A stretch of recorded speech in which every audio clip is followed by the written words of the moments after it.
আসসালামু আলাইকুম ওরহমতুল্লাহি বারাকাতুহু। ইন্নাল হামদালিল্লাহি ওয়াহদা ওয়াসসালাতু ওয়াসসালামু আলা মান লা নাবিয়্যা বা'দা আম্মা বা'দ ফাআউযু বিল্লাহি মিনাশ শাইতানির রাজীম। বিসমিল্লাহির রহমানির রহিম। ইয়া আইয়ুহাল্লাযীনা আমানু কুতিবা আলাইকুমুস সিয়াম কামা কুতিবা আলাল্লাযীনা মিন ক্বাবলিকুম লাআল্লাকুম তাত্তাকুন। প্রশংসা শুধুমাত্র কেবলমাত্র একমাত্র বিশ্ব পালনকর্তা আল্লাহ সুবহানাহু ওয়া তাআলার জন্য, যে আল্লাহ তাআলা আমাদেরকে এই পবিত্র মাসে মাহে রমাদান, এই মাসে আমাদেরকে উপনীত হওয়ার তৌফিক দান করেছেন। এজন্যে শুকরিয়া আদায় করছি আলহামদুলিল্লাহ। দুরূদ ও সালাম বর্ষিত হোক বিশ্বনবীর প্রতি, যে বিশ্বনবীর ধারায়, যে বিশ্বনবীর সিস্টেমে, যে বিশ্বনবীর আদর্শে আমরা মুসলিমরা আজকে গোটা পৃথিবীতে আমরা রমাদান মাসের সিয়াম পালন শুরু করেছি। সে নবীর প্রতি দুরূদ পেশ করছি সাল্লাল্লাহু আলাইহি ওয়াসাল্লাম। সম্মানিত উপস্থিতি, আপনাদের সামনে আমি একটা আয়াত তেলাওয়াত করেছি সূরা বাকারার মধ্যে। আল্লাহ তাআলা বলছেন, ইয়া আইয়ুহাল্লাযীনা আমানু কুতিবা আলাইকুমুস সিয়াম। আল্লাহ তাআলা বলছেন, হে ঈমানদারগণেরা, ইয়া আইয়ুহাল্লাযীনা আমানু।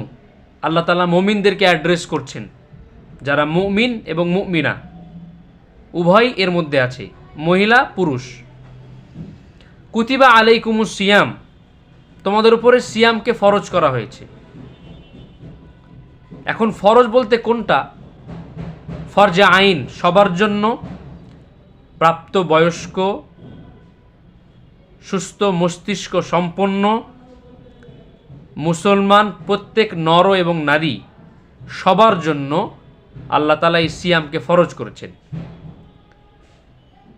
কামা কুতিবা আলাল্লাযীনা মিন ক্বাবলিকুম লাআল্লাকুম তাত্তাকুন।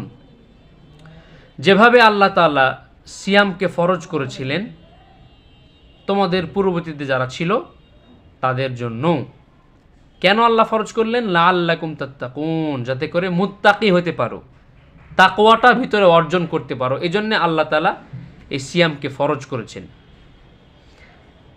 পার্থক্যটা কোথায়? পার্থক্যটা হচ্ছে আমাদের মুহাম্মদ সাল্লাল্লাহু আলাইহি ওয়াসাল্লাম, আমাদের এই নবীর উম্মত আমরা যারা, তাদের জন্য আমাদের সুন্দর সিস্টেম আসছে, আমাদের সাহারি খাওয়ার সিস্টেম এসেছে, আমাদের রাতের বেলায় স্ত্রীদেরকে হালাল করে দেওয়া হয়েছে। কিন্তু পূর্ববর্তী যারা উম্মত ছিল তাদের জন্য এই সিস্টেম কিন্তু ছিল না। অনেক উম্মত সাহারি খায় নাই, তাদের জন্য সব কিছু হারাম ছিল। তো আল্লাহ তাআলা আমাদের জন্য সহজ করে দিয়েছেন। এর ধারাবাহিকতায় আল্লাহ তাআলা বিশ্বনবী সাল্লাল্লাহু আলাইহি ওয়াসাল্লামের মাধ্যমে আমাদেরকে বিভিন্ন কাজ করার কথা এ রমাদান মাসে বলেছেন। বিশ্বনবী মুহাম্মদুর রাসূলুল্লাহ সাল্লাল্লাহু আলাইহি ওয়াসাল্লাম আমাদেরকে বলছেন, তিনি বলেছেন, মান সামা রমাদানা ঈমানাও ওয়া ইহতিসাবান গুফিরা লাহু মা তাকাদ্দামা মিন যামবি। যে ব্যক্তি ঈমানের সাথে সওয়াবের আশায়, ঈমানের সাথে সওয়াবের আশায় এ রমাদান মাসের সিয়াম পালন করবে, সিয়াম সাধনা করবে, সকাল থেকে সন্ধ্যা অবধি, যে ব্যক্তি সমস্ত অপকর্ম থেকে দূরে থাকবে, খাওয়া দাওয়া সহ যত ধরনের অপকর্ম আছে, খারাপ কাজ আছে, সেগুলো থেকে বেঁচে থাকবে। বিশ্বনবী বলেছেন, মা তাকাদ্দামা মিন যামবি, আল্লাহ তাআলা তার পূর্বের সমস্ত গুনাহগুলোকে মাফ করে দেন। সুবহানাল্লাহি ওয়া বিহামদিহি। এখন সমস্ত গুনাহ বলতে কোনটা উদ্দেশ্য? সমস্ত গুনাহ বলতে উদ্দেশ্য হচ্ছে আমাদের পূর্বের সগীরা যে গুনাহগুলো আছে আল্লাহ তাআলা সেগুলো আমাদের সব মাফ করে দিবেন। সুবহানাল্লাহি ওয়া বিহামদিহি। একই ধারাবাহিকতায় সহিহ মুসলিমের বর্ণনা এসছে, বিশ্বনবী মুহাম্মদুর রাসূলুল্লাহ সাল্লাল্লাহু আলাইহি ওয়াসাল্লাম বলেছেন, মান কামা রমাদানা ঈমানাও ওয়া ইহতিসাবান গুফিরা লাহু মা তাকাদ্দামা মিন যামবি। ওখানে সহিহ বুখারীতে এসছে মান সামা, সিয়ামের কথা, আর এখানে সহিহ মুসলিম এসেছে মান কামা, মানে যে ব্যক্তি কিয়াম করবে, লাইলাতুল কিয়াম, রাতের বেলায় তারাবির নামাজ অথবা তাহাজ্জুদের নামাজ আদায় করবে দাঁড়িয়ে থেকে থেকে। বিশ্বনবী বলেছেন, ঈমানের আশায়, ঈমানের সাথে এবং সওয়াবের আশায় এই ব্যক্তিরও মা তাকাদ্দামা মিন যামবি, পূর্বের গুনাহগুলোকে আল্লাহ তাআলা মাফ করে দিবেন, পূর্বের সমস্ত সগীরা গুনাহগুলোকে আল্লাহ তাআলা মাফ করে দেবেন। সুবহানাল্লাহি ওয়া বিহামদিহি। তার মানে আমরা বুঝলাম আমাদের প্রধানত দুইটা কাজ আল্লাহ তাআলা দিয়ে দিয়েছেন। প্রধানত দুইটা কাজ, একটা হচ্ছে আমাদের সিয়াম পালন করতে হবে। প্রথম কাজ, আমাদের সকালবেলায় সাহারি খাওয়ার পর থেকে নিয়ে ইফতার হওয়ার আগ পর্যন্ত আমাদের না খেয়ে থাকতে হবে। শুধু না খেয়ে থাকা নয়, সমস্ত অপকর্ম থেকে আমাদের দূরে থাকতে হবে। এবং একই ধারাবাহিকতায় আরেকটা গুরুত্বপূর্ণ কাজ হচ্ছে আমাদের কিয়ামুল লাইল করা, রাতের নামাজ আমাদের আদায় করতে হবে, তারাবির নামাজগুলো আমাদের আদায় করতে হবে। এই দুইটা আমাদের রমজান মাসের প্রধানত কাজ। এই রমজান মাসে যারা রমজান মাসে সিয়াম পালন করবে তাদের জন্য কি উপকার রয়েছে? দুনিয়াবি আমাদের ইহকালের উপকার তো রয়েছে, আমরা জানি। অনেকে আমরা জানি টক্সিন নামক গ্যাস তৈরি হয় পেটের মধ্যে, সেটা আল্লাহ তাআলা এটা আমাদের সিয়াম রাখার মাধ্যমে আল্লাহ আমাদের উপকারের জন্য এটা করেছেন। এবং পরবর্তীতে মুখে যে দুর্গন্ধ হয়, এই দুর্গন্ধটা নাকি টক্সিন নামক গ্যাস তৈরি হওয়ার কারণে হয়। আর আল্লাহ সুবহানাহু ওয়া তাআলার কাছে মিসকে আম্বার চাইতেও এই মুখের দুর্গন্ধ, রমাদান মাসে রোজাদারের ব্যক্তির মুখের দুর্গন্ধ নাকি আল্লাহ তাআলার কাছে অতীব প্রিয়। সবচাইতে আল্লাহ তাআলার কাছে প্রিয় হচ্ছে এই রমজান মাসের সিয়াম রাখার ব্যক্তির মুখের দুর্গন্ধ। সুবহানাল্লাহি ওয়া বিহামদিহি। মিসকে আম্বরটা কি? মিসকে আম্বরটা হচ্ছে হরিণের গা থেকে বের হওয়া একটি সুগন্ধি, যেটা বিভিন্ন জায়গায় বলা হয়েছে যে মিসকে আম্বর বলতে ওইটা উদ্দেশ্য। তো এই রমাদান মাসে আমাদের ইহকালীন যেমন উপকার রয়েছে, ইহকালীন আরও উপকার রয়েছে। সেগুলো কি? সেগুলো হচ্ছে বিভিন্ন ক্যান্সার থেকে নাকি আমরা মুক্ত পাবো। সুবহানাল্লাহি ওয়া বিহামদিহি। আল্লাহ তাআলা কি সিস্টেম করে দিয়েছেন? বিজ্ঞানীরা বলছেন যে যাদের ক্যান্সার তৈরি হয়, এই ক্যান্সারগুলো থেকে আমরা এটাতে মুক্তি পাবো। সুবহানাল্লাহি ওয়া বিহামদিহি। দেখেন, এটা আমাদের দুনিয়াবি লাভ এবং আমাদের পরকালের লাভ কি, আখিরাতের লাভ কি? বিশ্বনবী মুহাম্মদুর রাসূলুল্লাহ সাল্লাল্লাহু আলাইহি ওয়াসাল্লাম বলেছেন, এটাও বুখারীর হাদিস, ইন্না ফিল জান্নাতি বাবান, নিশ্চয়ই আল্লাহ তাআলা জান্নাতের মধ্যে একটা দরজা তৈরি করেছেন। ইউকালু লাহু আর রায়্যান, যেটার নাম দেওয়া হয়েছে রায়্যান নামে।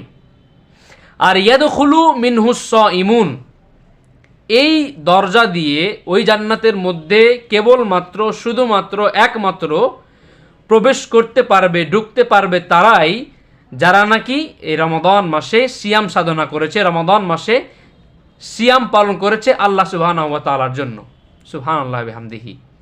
সেই দরজা তাদেরকে ডাকতে থাকবে যে তোমরা এই দরজা দিয়ে প্রবেশ করো। আল্লাহু আকবার। তাহলে আমাদের পরকালীন লাভ আমরা বুঝে গেলাম। ইয়াউমাল কিয়ামাতি, এই কাজটা হবে কিয়ামতের দিন। তার মানে আমাদের বারজাখ, মৃত্যুর পর থেকে আমাদের এইটা উপকার। আর মৃত্যুর আগে আমাদের দুনিয়া উপকার আমরা অনেকেই জানি এবং আমরা জানতে পেরেছি। তো এখন রমজান মাসটা আমাদের শুধু না খেয়ে থাকার নাম নয়। আমরা যেন শুধু এটাই মনে না করি যে আমাদের রমাদান মাসটা আমাদের না খেয়ে থাকা, সকাল থেকে সন্ধ্যা অবধি আমরা না খেয়ে থাকলাম, বাস এই না খেয়ে থাকাটাই আমার রোজা পালন হয়ে গেল, রমাদানটাকে আমরা কাটিয়ে ফেললাম। না, ব্যাপারটা এমন নয়। হাদিসে কুদসিতে এসছে, আল্লাহ তাআলা বলেছেন, আস-সাওমুলি, রোজা বা সিয়ামটা হচ্ছে আমার জন্য।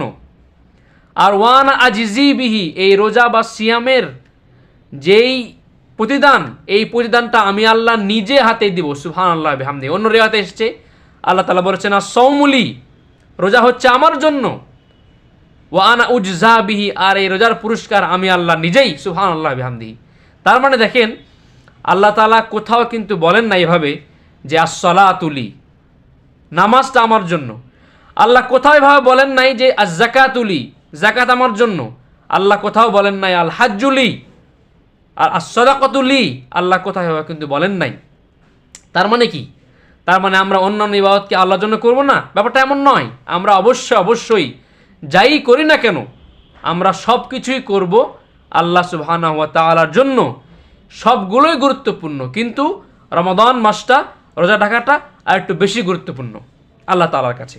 সুতরাং আমরা যেন শুধু না খেয়ে থাকার নাম রমাদান, না খেয়ে থাকার নাম সিয়াম, এটা আমরা যেন মনে না করি। বিশ্বনবী মুহাম্মদ রাসূলুল্লাহ সাল্লাল্লাহু আলাইহি ওয়াসাল্লাম অন্য রিওয়ায়াতে বলছেন, মান লাম ইয়াদা কাওলা যুর ওয়াল আমালা বিহি ফালাইসা লিল্লাহি হাজা ফি আন ইয়াদা তাআমাহু ওয়া শারাবুহু। যে ব্যক্তি রোজা থাকা অবস্থায়, সিয়াম থাকা অবস্থায় মিথ্যা কথা এবং তার উপরের আমল ছাড়তে পারল না, ফালাইসা লিল্লাহ, আল্লাহ তাআলা বলেন ফালাইসা লিল্লাহি হাজা ফি আন ইয়াদা তাআমাহু ওয়া শারাবাহু, ওই ব্যক্তির না খেয়ে থাকা এবং না পান করার মধ্যে আল্লাহ তাআলার কোনো প্রয়োজন নাই। তার মানে আল্লাহ তাআলা এটাকে অ্যাকসেপ্ট করবেন না, আল্লাহ তাআলা এটা কবুল করবেন না, এটা আল্লাহ তাআলা গ্রহণ করবেন না, এটা আল্লাহ তাআলা বলে দিয়েছেন। সুতরাং আমরা যেন শুধু মনে না করি যে রমাদান মাসটা না খেয়ে থাকার নাম, এটা আমরা যেন কখনো মনে না করি। আবার শুধু মিথ্যা বলা এর মধ্যে আসবে না, এর সাথে আসবে মিথ্যা বলা, মিথ্যা সাক্ষী দেওয়া, আসবে আপনার গীবত বা পরনিন্দা করা, এগুলো থেকে আমাদেরকে বেঁচে থাকতে হবে। চগলখুরি, এর কথা আরেকজনকে লাগানো, একজনের কথা আরেকজনকে লাগানো, এই চগলখুরি থেকে তা আমাদেরকে বেঁচে থাকতে হবে। এরপরে গালিগালাজ করা, তর্ক বিতর্ক করা, তারপরে ধোঁকাবাজি করা, প্রতারণা করা, ব্যবসা বাণিজ্যে ওজনে কম দেওয়া, খাদ্যে ভেজাল দেওয়া, এরপরে হারাম উপার্জন করা, সুদ ঘুষ দুর্নীতি, মানুষের সম্পদ নষ্ট করা, এগুলো, অশ্লীলতা, নামাজ ত্যাগ করা, ইচ্ছা মতো সারাদিন ঘুমিয়ে থেকে কাটানো, ইবাদত না করা, ইস্তেগফার না করা, সুবহানাল্লাহ আলহামদুলিল্লাহ না পড়া, কোরআন তেলাওয়াত না করা, এগুলো সবগুলোই মাল্লাম ইয়াদা কাউলা জুর ওয়াল আমালা বিহি এর মধ্যে অন্তর্ভুক্ত হবে। সুতরাং আসেন আমরা যেন আমাদের এই রমাদান মাসটাকে শুধুমাত্র এটার মধ্যে সীমাবদ্ধ না করে দেই যে শুধু না খেয়ে থাকার নাম রমাদান, শুধু না খেয়ে থাকার নাম সিয়াম, আমরা যেন এটা না করি। খবরদার, আমাদেরকে বুঝতে হবে আমাদের রমজান মাসটা যেন বেশি বেশি ফরজ ওয়াজিবের পাশাপাশি আমাদের নফল যেই ইবাদতগুলো আছে, আমাদের নফল কাজগুলো আছে, কোরআন তেলাওয়াত করা, সুন্নাত নামাজগুলো আদায় করা, এরপরে আমাদের ইস্তেগফার করা, কোরআন তেলাওয়াত করা বেশি বেশি করে, আমাদের সুবহানাল্লাহ আলহামদুলিল্লাহ আল্লাহু আকবার পড়া, এগুলো যেন আমরা অবশ্যই করি। আল্লাহ তাআলা আমাদের সবাইকে রমজানের পূর্ণ বরকত যেন নসিব করেন, আমরা এই কামনা করছি, আমিন। ওয়া আখির দাওয়ানা আনিল হামদুলিল্লাহি রাব্বিল আলামিন। ওয়াসসালামু আলাইকুম ওয়া রাহমাতুল্লাহি ওয়া বারাকাতুহু।